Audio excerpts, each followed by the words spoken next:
Good morning. This is Don V with Truth Be Told. I hope everybody's having a wonderful day.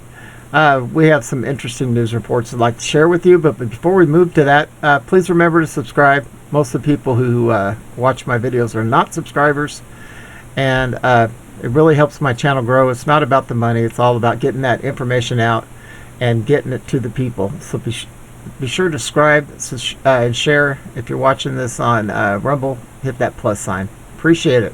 All right, without ado, let's move to it. Okay. Scientists believe they found physical evidence for one of the most infamous biblical stories. Scientists believe they have found physical evidence that exploding space rock could have inspired one of the most infamous stories in the Bible. Archaeologist Christopher R. Moore wrote, Yahoo News reported. Scientists may have found proof of an icy space rock hurling through the atmosphere at about 38,000 miles per hour towards the ancient biblical city Sodom, now called Tal el-Haman, roughly 3,600 years ago, Moore wrote. The Bible describes the destruction of the urban center near the Dead Sea with stones and fire falling from the sky. The discovery is the result of 15 years' worth of excavation work, Moore wrote. Archaeologists suspect the firestorm led to the city's destruction due to the presence of a roughly 5-foot thick jumbled layer of charcoal ash, melted mud bricks, and melted pottery called the destruction layer. The group was able to determine through analysis that the only event that could have raised temperatures enough to melt many of the materials found at the site was a cosmic impact, Moore wrote.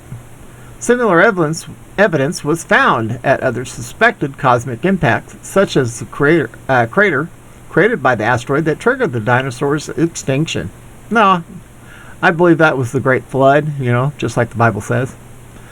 Scientists use the online impact calculator, which allows researchers to estimate the many details of a cosmic impact event based on known impact events and nuclear detonations to aid their efforts to learn about the cause.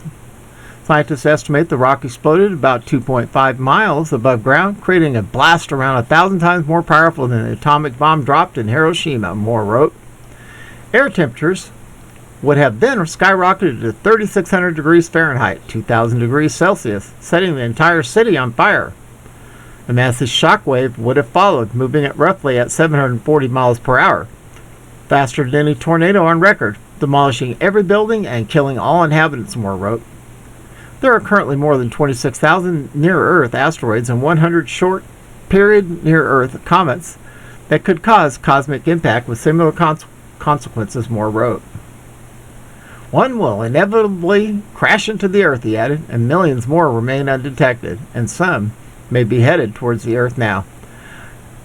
I don't know why it's so hard for these guys to just believe that God rained down fire and brimstone on Sodom and Gomorrah. Well, all right, moving on. Breitbart. Bill Gates on lesson learned from Jeffrey Epstein's mistake. Well, he's dead. Wednesday on PBS NewsHour, billionaire Microsoft founder and philanthropist Bill Gates said he was dead when asked about what lesson he learned from his previously admitted mistake of meeting with the now-deceased convicted sex offender Jeffrey Epstein, which Bill Gates used to go to Epstein Island on a regular basis. What could have he possibly been doing there? Anchor Judy Woodruff said, you had a number of meetings with Jeffrey Epstein, who, when you met with him 10 years ago, he was convicted of soliciting prostitution from minors. What did you know about him when you were meeting with him, as you have said yourself, in the hopes of raising money? Gates said, I had dinners with him. I regret doing that. He had relationships with people he said would give to global health, which is an interest I have. Not nearly enough philanthropy goes in that direction. Those meetings were a mistake. They didn't result in what he purported, and I cut them off. That goes back a long time ago now, so there's nothing new on that. Woodruff said, it was reported that you continued to meet with him over several years, and in other words, a number of meetings. What did you do when you found out about his background? Gates said, I said, regretted having those dinners, and there's absolutely nothing new on that. Woodruff pressed, is there a lesson for you, for anyone else looking at this? Gates said, Well, he's dead, so, in general, you always have to be careful. And, I'm very proud of what we've done, very proud of the work of the foundation, and that's what I get up every day and focus on. What a dirtbag. At any rate, moving on.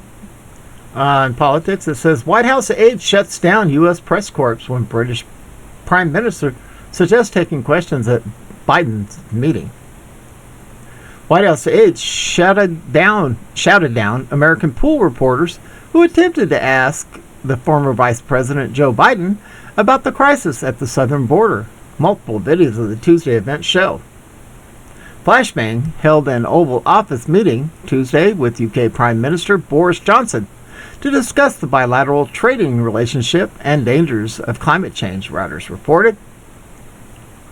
Johnson suggested taking questions from the press, and 2 British journalists were given such an opportunity, according to CBS' Ed O'Keefe, who was in the Oval Office Tuesday. However, when the American reporters tried to ask Biden about the immigration crisis at the U.S.-Mexico border, which has been overwhelmed by masses of incoming Haitian refugees, the former vice president's aides exploded in loud explanations, shouting, "Thank you," over the attending journalists before hastily escorting them out of the room. What did he say? One of the reporters leaving the Oval Office could be heard asking her colleague in a video posted on Twitter.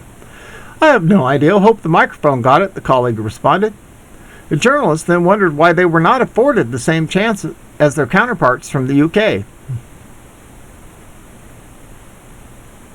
O'Keefe also complained about not being able to decipher the former vice president's response to his questions because of aides yelling. Oh, boo-hoo.